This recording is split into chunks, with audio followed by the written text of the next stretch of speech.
Good afternoon. Good afternoon. I don't believe in surface level leadership or fluff, so today we're going to just jump right in. I'm Rosalind Luck, and I work with high performing leaders who are successful on paper, but know they're still operating just below their full authority. My work is focused on one major opportunity that's closing the gap between what you know and how you actually execute under pressure. So let me ask you a real question. I need this question to be from an honest place, not a professional answer that you think I want to hear. I need you to be honest with not just me, with you. Who are you? Who are you? Who are you when the title is removed? Who are you not when the room is watching, not when the introductions are polished, not even when everything is working out perfectly, but who are you when the decisions are heavy? The pressure is real and no one is coming to validate your next move. Who are you? Who leads then? Because here's the truth, most high performing leaders don't want to say out loud. You can be highly accomplished and still hesitate at the level that actually changes your life. You can be respected publicly and still second guess yourself privately. You can be leading others and still not fully trust your own authority. In fact, research from Harvard Business Review found that over 70% of executives report experiencing self doubt in critical decision making moments. I mean, who doesn't? But 70% of executives report experiencing self doubt in very critical decision making moments. So, if you felt even a little bit of that, and if you felt a little tension, you're not behind, no worries. You're just operating without a structured internal authority. So, if that even hit you slightly, you're still good. That means we're having the right conversation today. So I want to talk about something that we don't rarely talk about.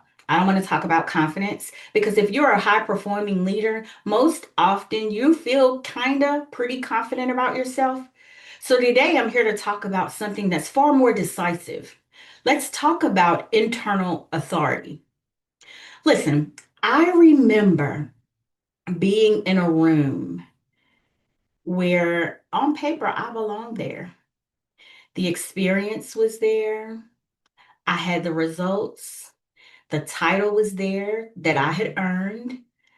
But internally, I still found myself negotiating decisions.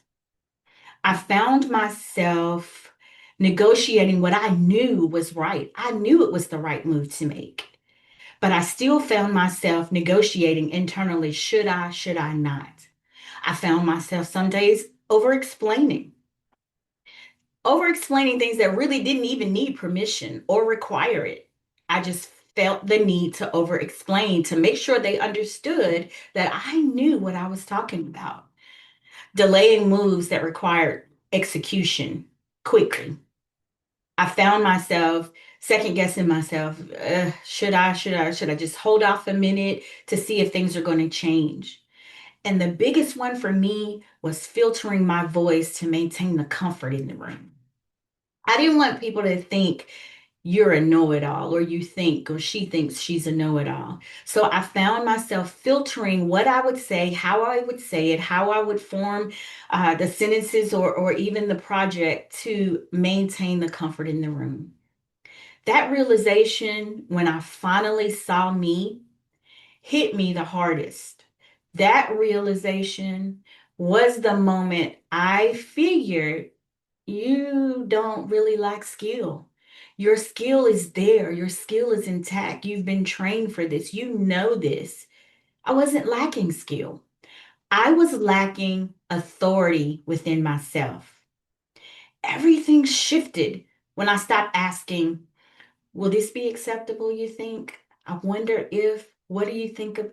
And I started asking, Am I aligned with this? And will I stand on it when I put it out?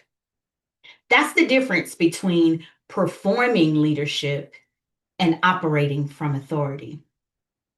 So let's simplify what I mean or what I'm speaking about. And it also, the simplification will make sure that you don't forget what I said. Confidence. I said I wasn't going to talk about it, but I want to explain the difference between confidence and authority. Confidence asks, can I do this?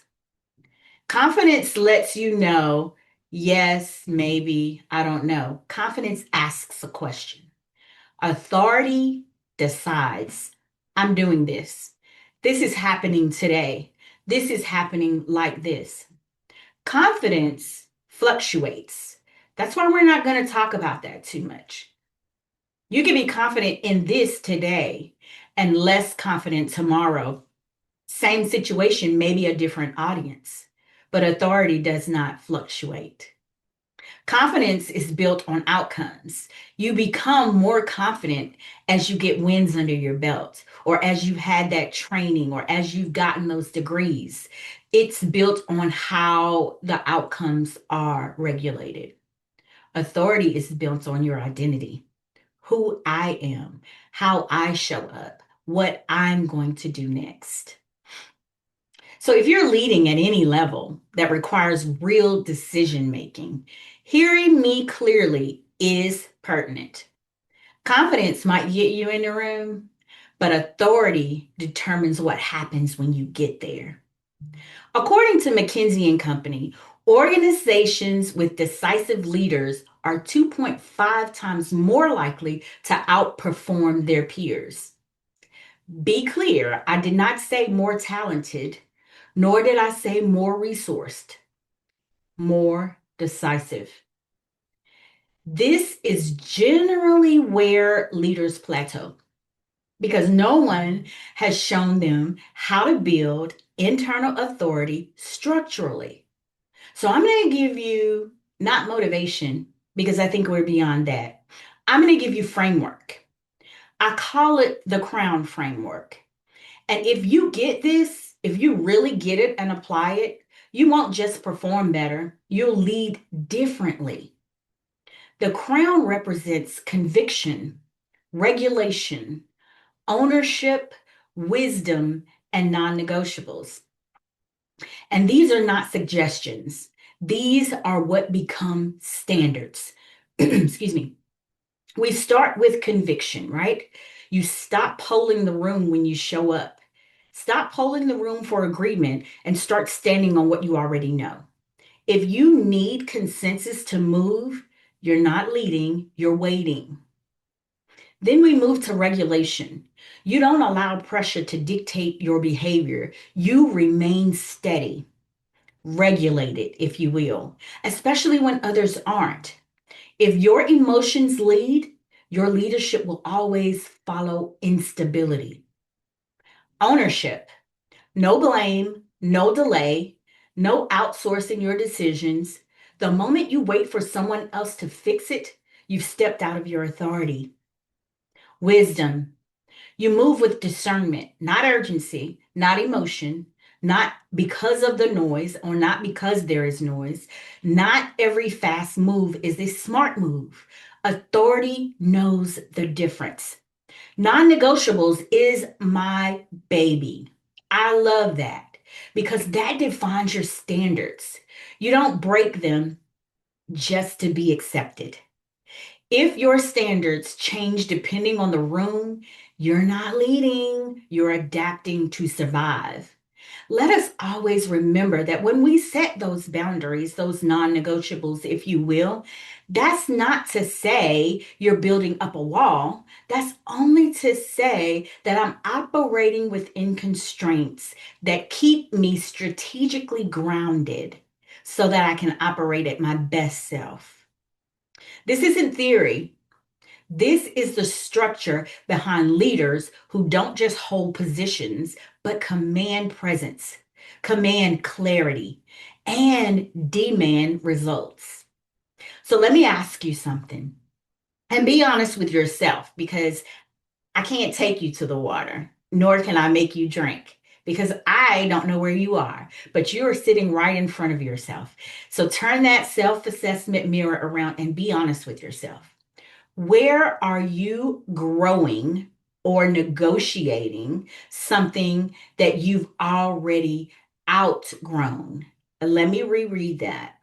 Where are you still negotiating something you've already outgrown? A decision you made back when you were 20, a standard you set when you first started leading, a boundary that no longer supports what you need. When you're operating there, that's the space you don't need more information of.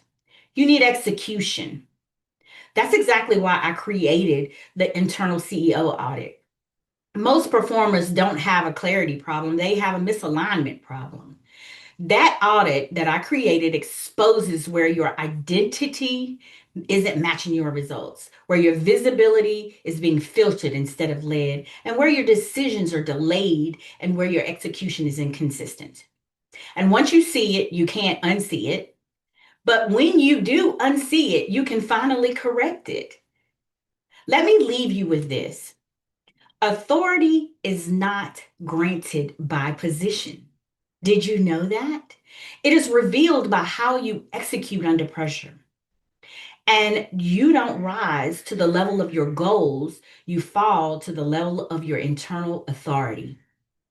And one final reality, Gallup research shows that only about 1 in 10 people naturally demonstrate strong leadership. Decision-making traits are not, as you will learn, they're not something that is given, they are developed. Operating at high level of decisiveness isn't common. So here's what I want you to do. I don't want you to leave this moment without doing this. Turn this into a movement, not just for you, for your teams, for your company, for your church setting, for whatever setting you lead in or don't carry a title, but you're a born leader. Here's what I want you to do. If you're serious about your next level, you don't guess your way there. You assess it, you adjust, and you execute. You assess, you adjust, and you execute. And you can learn more about all of this, all of the work that I do with www.rosalindluck.com.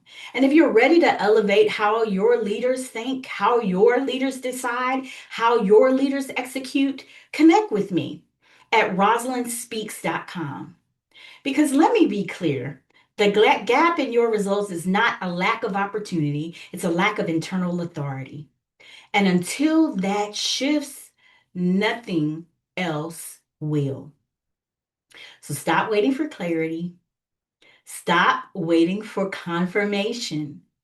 Stop waiting for to feel ready. Because what does ready feel like? Just decide.